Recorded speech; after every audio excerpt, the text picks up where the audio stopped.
Hey everybody and welcome back. I am Titan9 and today we have something a little fun. I have a user submitted deck list that we're going to look through today.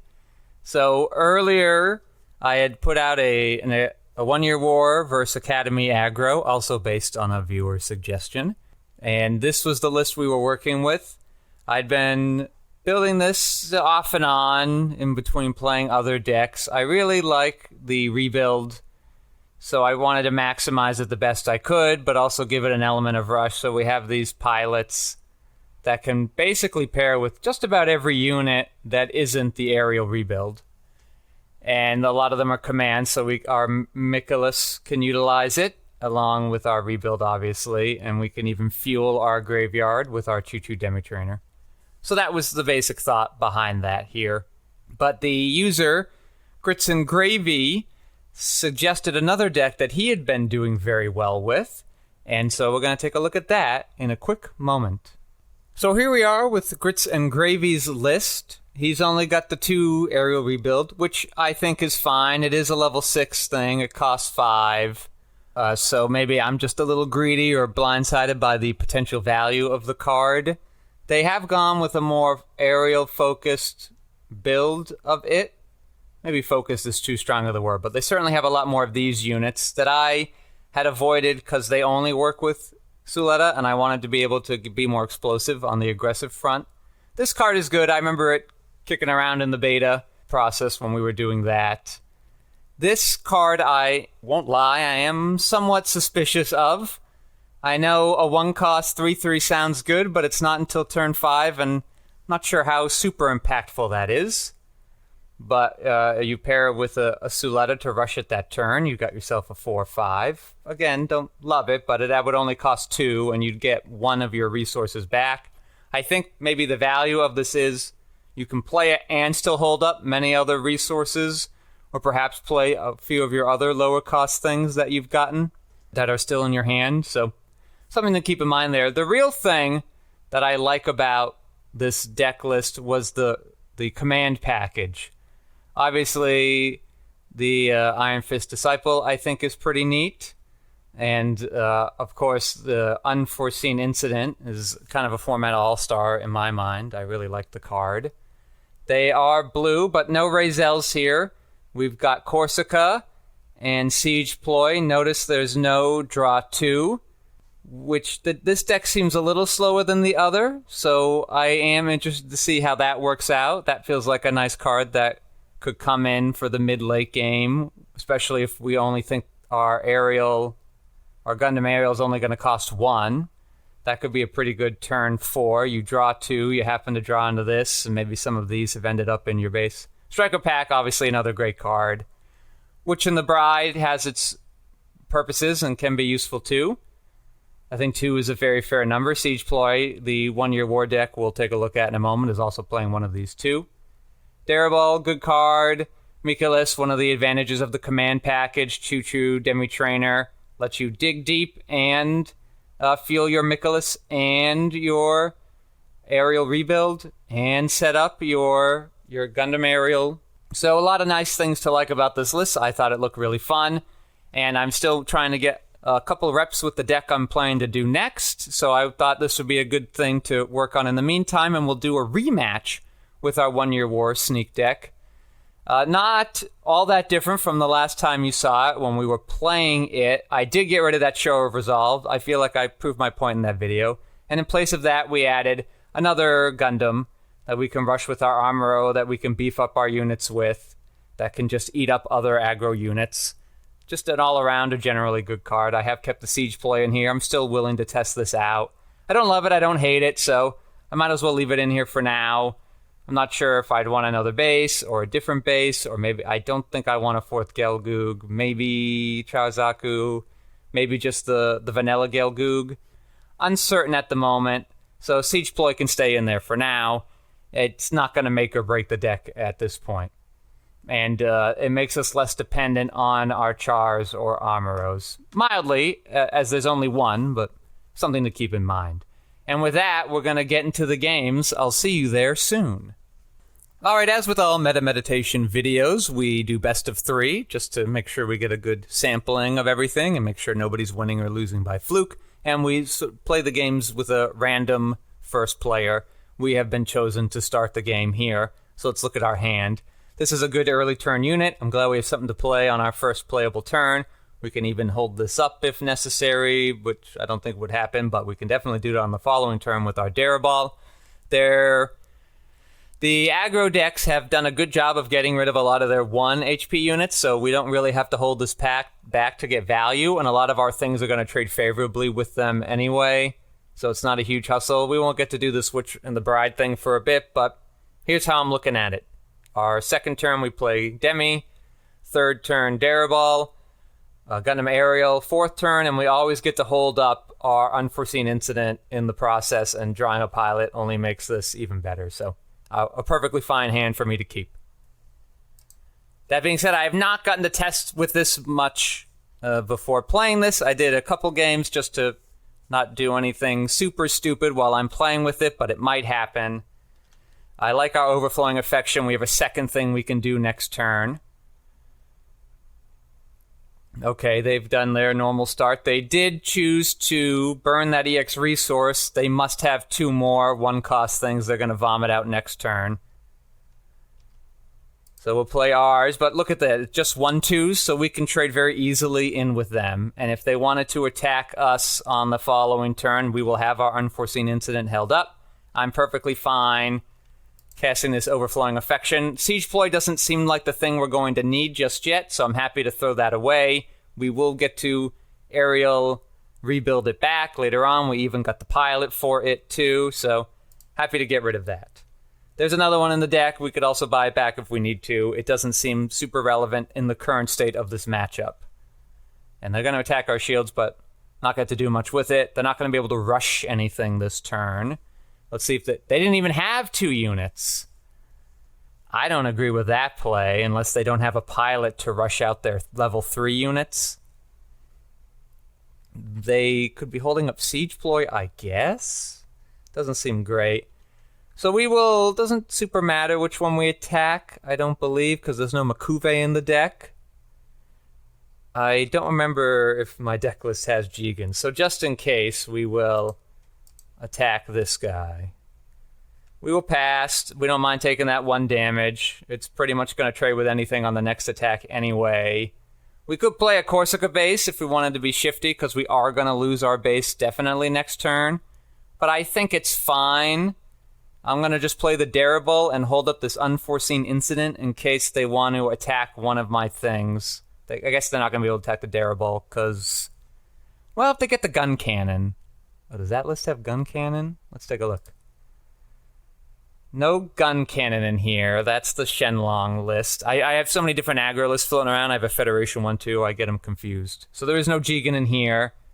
There is no gun cannon. So we don't have to worry about either of those two. But it didn't matter which one of those we killed. There's nothing that benefits. Okay, so we might want to preserve our Demi Trainer, so let's play our Daraball, and we'll end the turn. The only thing this is still good for is that Charazaku 2, but I think it's better to play I think it's better to play this out right now. There are other Daraballs too. Okay, so they're gonna try to attack it here. Oh, they're not. Why did they do that? The AI at this is wingtable.net that I do a lot of my testing on. You know, it has its limits, so you also want to play games on Zumbo Sim or in person too to get some real human competition. But I'm on the Patreon, so the AI is improved for Patreon users, and it has notably gotten better. Occasionally, commands still trip it up sometimes. That being said, the developer has said it penalizes itself when it uses commands with no immediate impact. I don't quite know how that works in the land of AI lingo speak, but it is basically kind of learning, acknowledging it's making a mistake and learning to improve upon it from there. So it would have made sense. I guess they didn't have the resources to do that, because they could have come in and attacked it, could have gotten the value off the Charazaku, and our unforeseen incident wouldn't have even helped there because they're going to get the +2 from the char attack. Maybe they were playing around that the whole time, dear viewer. But that siege ploy is still very odd. All right, we are going to pass here. Okay, the Mykolas still not live. I could theoretically crash in with a very beefy aerial plus Suletta. I don't know if there's a giant benefit to that at the moment. It might be better to just play out the Corsica base, attack with my 2 units. So now the thought is, do I just let my Darable crush this base and then trade my demi-garrison into the Zaku 1, but then I lose my demi-garrison? Would I rather have this trade in with the Zaku 2? But if they pilot it, then my demi-trainer can't. But they likely would have done that last turn instead of the siege ploy thing. So it seems odd to me. How aggressive do I want to be here? If they don't pilot the Zaku 2, my unforeseen incident's going to be very, very nice. They're getting off to a slow start, so I think I should take advantage of it and turn ourselves into the aggro deck. We do have a lot of great units coming up next turn. We're going to get to also play Witch and the Bride next turn too, and then we can have a really beefy Mykolas. Let's give it a shot. Having not played the deck often, I think it's okay to take the aggressive role in this position. If he had been playing 2 units for the last 2 turns each turn, I'd be happy to try to get more favorable trades, but I think it's board time. I could have used the unforeseen incident to keep my Darable alive. I think my Darable is a more valuable unit at this stage in the game. Let's play this and see what we get. We get another Suletta. That's great. So we do have a lot of options. We could rush our Mykolas if we felt like it. We could rush our Gundam Aerial too, either of our aerials. The rebuild, obviously, we can't do next turn, but in a very soon future turn, we could. That was a good one. All right, let's see what our opponents got here. An Amuro would make a lot of sense. Yes, there it is. All right, they want to... this... What are you doing, opponent? Why don't you want to Amuro that base? I'm sorry, everybody. The AI usually isn't this awkward. Oh, they're going real ag. Yeah, but this doesn't make any sense. There was no reason to attack in that order. All right, I'm sorry, everybody. I'm trying to give you good content, and Wing Table usually is a pretty reasonable place to do it. I get to control what the matchups are. I get to record it on my schedule, which is convenient, but I haven't seen games like this since I've become a patron, so I'm not sure what's happening over there today. Apologies all around, everybody. We will... is it value... We can't kill this Amuro without putting a pilot on one of these units, and that doesn't seem super worth it to me. We could kill this Charazaku, but then they get to value off of that, and they are low on cards, and we are not. So I think we're going to try to race them here and force them to attack into us. The siege ploy's gone. We don't have to worry about that. They burst into a base, that's a little unfortunate for us, but we do have this big aerial coming down. The other thing I've noticed about this list is it can be awkward. All of our pilots only give +1 to the AP, and we have so many aerials, we kind of want to save our Sulettas for them, ideally.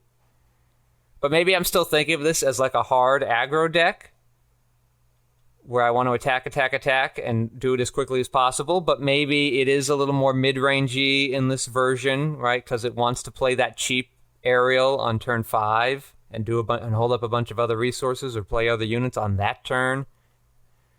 So maybe trying to hit 5 HP, 5 AP to break bases easily or trade with other big units is... I'm getting kind of lost in the weeds on that, or I'm getting too tunnel visioned on something like that. So I think what we're going to do now, since we still only have 2 commands in here, is I'm going to play Gundam Aerial Bit on form. Going to pair it with this Suletta.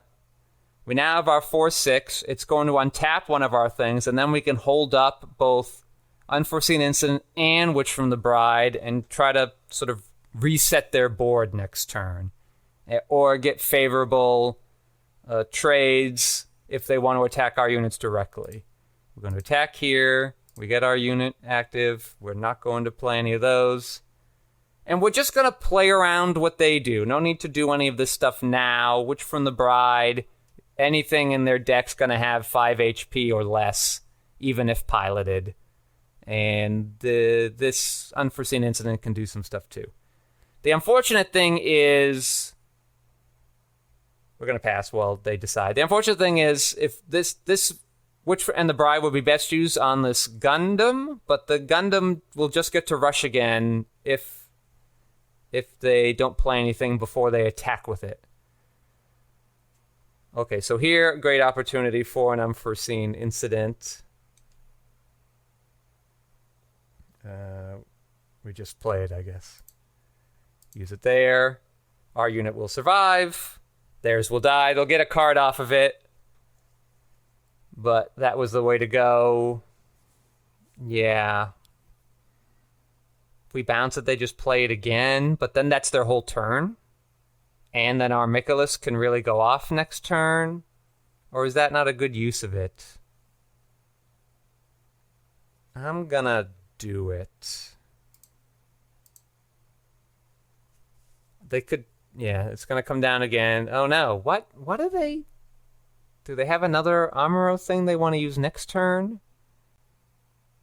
I don't get it. Well, we can play this for 1 now and rush with it, though I think I may want the pilot. I don't think I want to use any of these things now, because my Mikolas would get smaller. Let's Unforeseen Incident and see if we find any other pilots that could be of use to us. No, but we do find another base. That would get us 2 1/1s, and we can swarm around them. We're definitely going to win the race at that point. I think in that instance, then, I am going to pitch away this Gundam Aerial. The Mikolas is just bigger and can work with any of my pilots. I ideally keep the Suletta for my aerial rebuild. Though, I could play Corsica and Aerial and pilot her and still have 2 AP left to attack again. So I guess in that instance, we get rid of a Mikolas. And then we have a really beefy board next turn. Okay, well, let's see what our Corsica... Will that even work? Am I going to have too many units on the field? All right, let's attack. They've put us in the driver's seat with the bad AI choices this game. If there's not a base here, our Aerial can break through. Our Mikolas could too.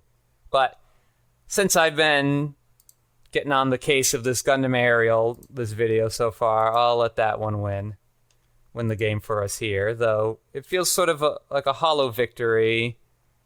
Yeah, I guess. But then they could have attacked and killed my Aerial Bit on form. And they should have been playing this Zaku too, because then they can trade with more of my units, the one that gets +2 when it's attacking. Yeah, geez, I'm sorry, guys. This was not a great video. This is not a great game. I'm going to, in between games, tinker with the AI settings a bit and see if that helps it make some better decisions. Okay, we are back. I've tinkered around with it a bit. I'm hoping it has smartened up.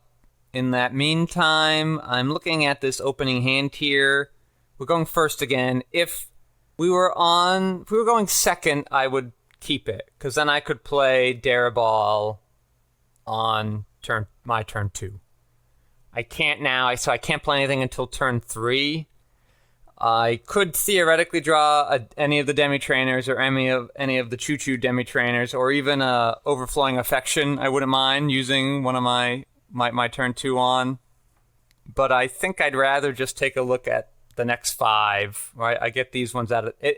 It is nice. Like if this Corsica base were one of those things, one of those level 2 things, we have a lot of nice options. Here, even an Unforeseen Incident could be helpful in keeping a base alive and throwing off their tempo. But I guess that's level 3, though. Yeah, there's not a lot to like here going first. So we'll mulligan. Okay, we do have a level 2 thing and some Michaelises. Obviously, a second Demi-Trainer. All right, we'll get to throw down 2 of those next turn. I like that. If I get an Overflowing Affection, I might play that. I think it's unlikely to result in 4 commands in my trash by the Michaelis, so I probably wouldn't, I guess, but it didn't matter. We didn't draw it anyway. Play 2 of them. They have basically the same start as last game. We're going to get to trade with both of these. They're not going to get to bust our base, so that's a win for us. They again have used that EX base aggressively. All right, we do have this unforeseen incident, though. That will come in pretty big soon, I'm sure. So attack here. And attack here. All right, if I didn't have this unforeseen incident, I could consider playing the Corsica base and getting a big beefy unit and drawing a card. That being said, there is value in representing unforeseen incident. So something to keep in mind, we are going to play the Michaelis anyway because we have the unforeseen incident, but it could be valuable to represent it anyway. They can't Amuro us on turn 3, so we're not worried about this G-Fighter, but they don't have anything anyway. We shall pass. All right, we have the Demi-Trainer here. Now we could play Corsica base, hold up the unforeseen incident. Let's go and attack here.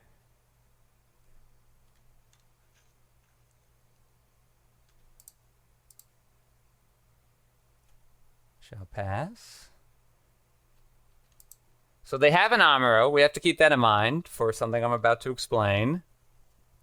So I had a thought as I was attacking that we could play our Striker pack, make a 2/4, and then we are pretty good against any attacks that they make. But level 4 is the Amuro turn, and they're likely to rest it anyway, and we have definitely given them an Amuro, so we have largely increased their odds of being able to do that. So I think I will stick with the original plan. If they want... The G-Fighter can trade with my Michaelis, sad, but oh well.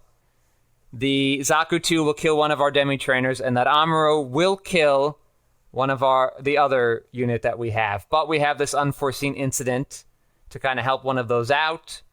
That also means they'll leave our Tall Geese alone.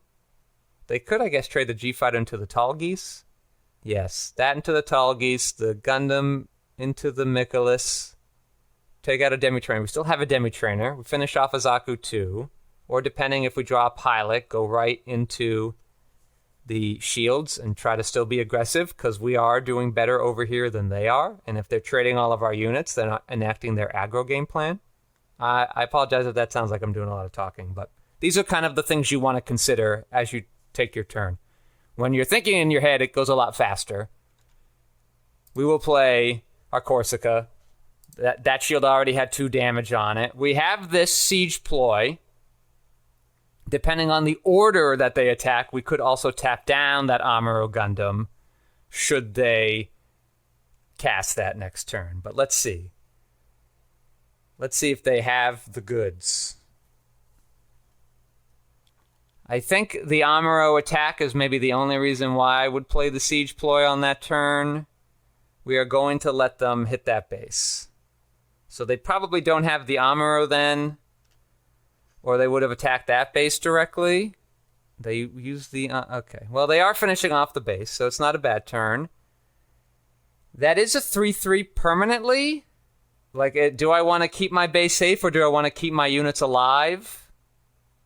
There's also something to be considered for the fact that they have so few shields. And if they're not attacking our units, we can just mow them down over the next 2 turns. Or less if I find a pilot. I don't have any draw spells to do that other than this Demi-Trainer, but I can't attack with that next turn anyway, unless we draw a pilot. So I'm going to let them clear that base. If they want to waste resource, then they had this too. All right, I am sorry, everybody. I tried to improve the AI. These aren't great. Just try to think of it. Try to think of this video as useful more for what lines to play given a board state. I was right, though, to try to play around turn 4 Gundam Amuro, especially since we saw the Amuro go into their hand. So they did have it. They played it in a weird order. They seem to want to be making their units harder to kill. Maybe they're recognizing that I'm trying to trade off with them. But that's not... If you're an aggro player, that's not really the way to play. Do your game plan. Your deck makes us play around you. That's what you should be doing. I theoretically could play the siege ploy now to get more commands in there, but it doesn't seem like I have enough commands to do that anyway, so I don't think it's worth it. Let us just pass. Okay, I like having a second unforeseen incident, and let's just go at them. If they rush, they're only going to be able to rush one unit next turn anyway, so I'm not afraid of that. We do have 4 bases, so there's 3 more in there. I don't think those odds are great, but I think even if they had 2 units that they could magically rush, that also doesn't kill us. Meanwhile, they don't have a way to stop our units. They could, I guess, tap one of them with another Amuro. They did get a Char. That doesn't help them here. So it seems like the goal then should be to play a few units. Well, let's definitely play our Striker pack. And let's make our 2-4. So we can do good trades. And do I want to play another unit? Or do I want... I guess at this stage in the game, I don't need all of these commands up. There's not value in that. They can only trade with so many units. One of them's going to get through. If they have a base, none of my units can break it in one swoop anyway. So I think it might be better to play a unit, and I think for the purposes of trying to rush out Michaelis or Gundam Ariel and find a pilot, the Demi Trainer is the best way to do that, because I get to draw and discard. I get to filter. So we play that. We've got a full board. We've got the full board, and the aggro player doesn't. They haven't played their units. They haven't played questionable units. They've just played their turn questionably. These are all fine units for them to have on the board over there, but we will not utilize that blocker. We do not care here. We're going to try to end the game next turn. They seem to have given up. Hey, look, we got a pilot. That's another thing. We can let them. We have the freedom to let them attack us enough and hope to find a pilot. Okay, that was a good move here. So if they had the second Amuro in hand, maybe that's not crazy. Like I said, they're trying to beef up their units so that I can't trade with them profitably like I had been. So I get the thought behind it, if indeed that Amuro was there the whole time. It's just the weird thing is that probably isn't how the aggro player should have been playing, because now we are in the position to out-aggro them. We are not going to block that. They can have my little 2-2. I don't care. Oh, I wasn't allowed to block there anyway. Yeah, all right, you got it. It's dead. You didn't have to do that. See, but they only had enough resources to play the one rush unit. We're just going to pass, because they're dead. And we'll let good old Michaelis take the cake. All right, I feel like you guys have gotten cheated a little bit in these 2 videos. So I'm going to do another one, and let's see. The AI seemed to be better in this video. It still seemed odd, but I guess look at their hand. They have a higher end curve. So perhaps the changes I made did improve it, and they just got a bad hand, which does happen in this game. I'm sure all of you know that. So that's the problem. That's why best of 3 is how I like to play it. So let's try it again and see if their hand is any better. All right, we are on the draw. I guess it's not the draw. It's player 2. We're on the EX for this one, so that'll be good. We'll see how we can play that out. This hand is awkward. We do have this overflowing affection, which we can play on our very first turn. Try to find ourselves a level 3 unit. Worst case scenario is we get to use these to slow down their attack, and then on turn 3, we can play a striker pack and an aerial. That's the fail case. So I don't hate that. It might be greedy. I'm sure GrittzNGravy might have some thoughts on this hand. I think definitely if I'm going first, I'm getting rid of it. Maybe not even then. No, because it takes me too long to get to turn 4 for these. Yeah, okay. But I'm gonna try it here. We will not mulligan. Okay, they got their little 1/2. We've got another 4-cost thing. We've got our Overflowing Affection. All right, feels like we might be too far away from this, and we have 2 other Suletta pair units anyway. So I wonder how good Gundam Aerial rebuild is in the aggro-heavy meta we're currently in. Maybe that's another reason why GrittzNGravy only wanted 2. And so, these things kind of can clog your hand up. You might not have the time to get that much value out of it. You might only barely have 4 commands in your discard pile, and you want to leave them in there. All right, we will get rid of that guy. The game might be over before that becomes valuable. So the good thing about Iron Fisted Disciple is a lot of their units will only have 2 or less AP. We're not going to play it here, though. We want to keep that resource to speed up our leveling. So they have big units next turn. So it might be valuable to hold on to this Demi-Trainer, because we can totally slow down their attacks next turn. Now, the downside of that is they will still have 3 units on the board. They're likely to play 1 or 2 this turn, and then that means on the turn afterwards, they will have 4 or 5, and that might be too tough to come by. This might be too cute, my plan to stop their attacks that way. So I think in that instance, this Demi-Trainer ends up being a pretty good draw, and then I can leave 1 of these open to slow down N attack, and then I still have another one for my Demi-Trainer. I could also keep these to trade with these later on, or rush a Demi-Trainer the next turn, but next turn is my level 4, and I can play out a bunch of stuff. I will hold on to the Demi-Trainer, because that's going to trade with anything. Our Demi-Garrison can trade with that Zaku 1 and live, and then we'll hold up N Iron Fisted Disciple. Or Iron Fisted Discipline. Have I been saying Disciple the whole time? Let's we'll pass on this one, because a 2 is getting across anyway. We'll pass there. If that turns into a base, that changes things. Yeah, okay. Away you go.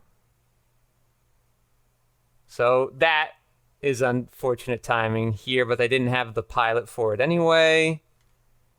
So we'll pass. Interesting, another one of those. Yeah, the problem is that the Iron Fisted Disciple doesn't give this an extra 1 toughness, so this can't trade very well. So I guess this isn't as great in the aggro meta, but it is so useful in what this deck is trying to do. Maybe it's okay. Well, we're going to do the thing we promised. We are going to attack here, this Zaku 1, and our Demi-Trainer will live. I think we are going to build this striker pack. Make ourselves a 2/4 as promised. I'm trying to remember which one the 2/4 is. It's you. Now, again, we are still on the crucial Amuro turn. But the only other thing we're going to play are 3/4s. So if they have the Amuro turn, they're going to get to tap it and trade with it if they want to anyway. And if they don't, then we have our 2/4 blocker to do blockery things. It's not the end of the world here. I don't think having... So here's the deal. Does 5 resources matter next turn? Because I am going to get to Iron Fisted Disciple, one of these Zaku 2s. But I could theoretically do that next turn anyway.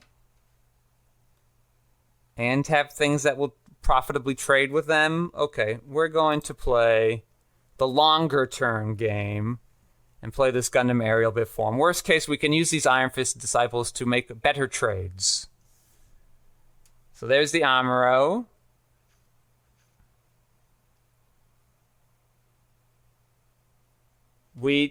Yes, thank you. We did lose our blocker, but our striker pack is in the graveyard, so that's good. We have now 3 commands in there, and there's the million units that get vomited out.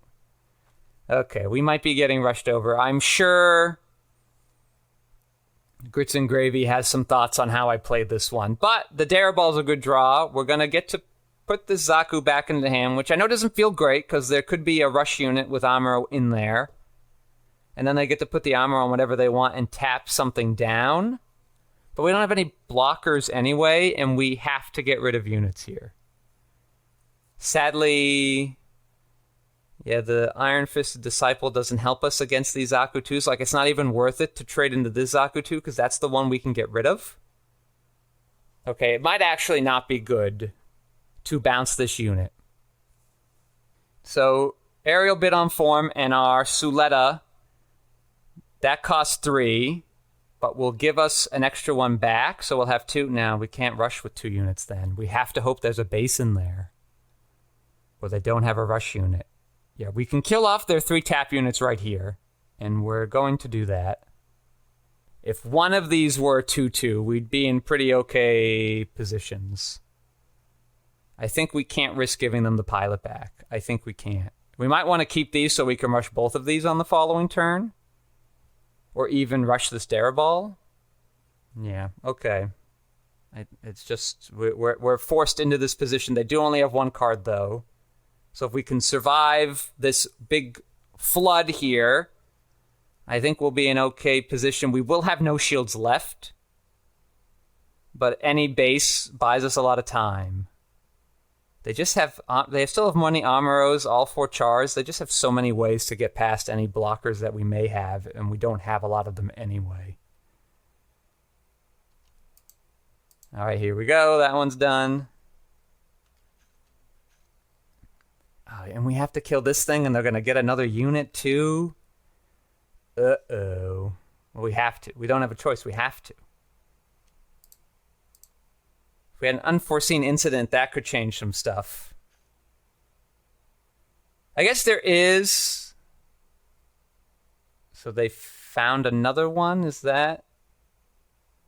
Oh no, they just didn't find anything? Oh, that was lucky for us. Yeah, see, so definitely was a good move to pitch this aerial rebuild. We're going to be lucky if we make it to turn 6. And by then... we sort of need a different game plan to advance.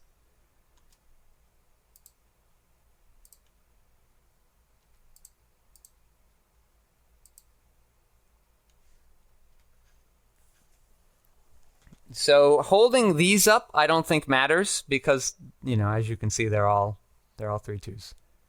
Theoretically, if they want to trade here, I guess then it's bad, but actually pretty good for us. So I think I will play 1 Demi-Trainer here, and then I can rush both of these other 2 next turn, regardless of what I draw. So let's do that. All right, let's see. Do they have a rush unit? Because then we're in trouble. They're thinking hard, so my guess is no. An unforeseen incident burst here would be amazing. Now it's less impressive if it's there. Uh-oh. Uh-oh. Don't have it. Oh, phew. Okay, but we desperately need a base or we're dead. And we're dead. Well, I suppose our choo-choo attacks can maybe find something. So let's go here. We lose it, but... Ooh. Okay, that's nice. Sorry, Gundam Aerial, I'm going to have to discard you because I'm going to need this unforeseen incident.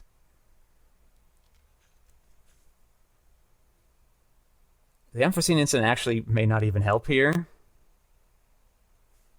Because they have 2 units that I've got to deal with. Thank goodness they didn't have that other Zaku 2 didn't find a third unit for them to play. All right, let's Demi Trainer first. So the good news is, I guess we have to play the Darable this turn, so maybe it's not great news, but we don't have to play it now. When this Zaku 2 dies, it's going to make a 3-1. We can bounce that with the Darable, so maybe it's good to hold it back. Again, though, if this were the 2-2, our Iron Fisted Discipline could deal with that, and our Unforeseen Incident could deal with this Zaku 2, and we'd be all set for at least another turn. But these only being -2, it's rough. It's been rough for us. So let's untap some resources here.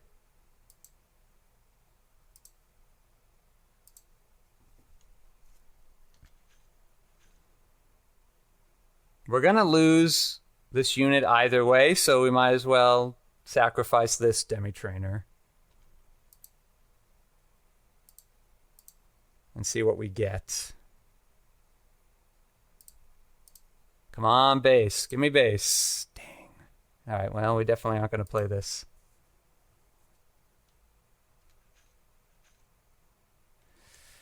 Yes, I'm afraid that's it, folks. We don't have a way around this. If this were an unforeseen incident, we'd be fine. If this were the other Zaku 2, or any of the 1-2s that they have a million of, we'd be okay there as well. It just didn't, they just had the way faster start. My hand was admittedly a little slow. It looked okay there for those first couple turns. It looked like we were going to be able to pull something off, but they flooded us on that turn 3 or 4 with a million of these Zaku 2s. They drew all 4 of them, and our Iron-Fisted Disciples that we had 2 of were not going to get the job done against those. I think we were right not to waste those early turns playing these on them, and it was better to commit to the board so we could make the good trades that we did. It just didn't line up super well for us. I'm sure GrittzNGravy has a lot to say about maybe this opening hand that I kept, or perhaps the way that I played in this game. This was the obvious game to critique, as it's the one I lost, and it's the one where I think the AI has performed the best, though the last game I thought was pretty good too. We still technically won the 2 out of 3, but we can see when the aggro deck's firing on all cylinders, there's not too much that we can do anyway. We did see both of these aerial rebuilds, but we did get to discard them to our overflowing reflections, so it's not like their high cost hurt us. We were right to get rid of them. We were able to prognosticate properly. We had these 2 Demi-Trainers to try to find answers, and we found one. We just didn't find enough. And that's the way it goes. They didn't even need that many pilots. They only had the 1. It's just all these little guys. Just too many of them for us to deal with. So sometimes aggro players will complain about not finding pilots or being too pilot dependent, but if you get enough of them, your units, your shields, they only have 1 HP, so you can get through. But anyway, I did like this version of the deck. I think it has a different goal than the version that I built, though I'm not fully happy with that version. So I am still trying to tweak it and help improve it. But this version's a lot of fun too. I would have no problem playing this at a local event or keep iterating on this in my personal testing as well. I think there's a lot of good things to like here. And obviously GrittzNGravy, and I'm sure a few of you other players have been having success with it too. Tell me some of your stories about what you love about it and some cool tips and tricks you guys can pull off in the comments below. Let me know what other videos you'd like to see in the future. What other matchups you think would be good? What other decks do you want to see me play that aren't getting a lot of rep out there on the tournament scene or in YouTube in general? Until then, thank you all for watching and have a great weekend.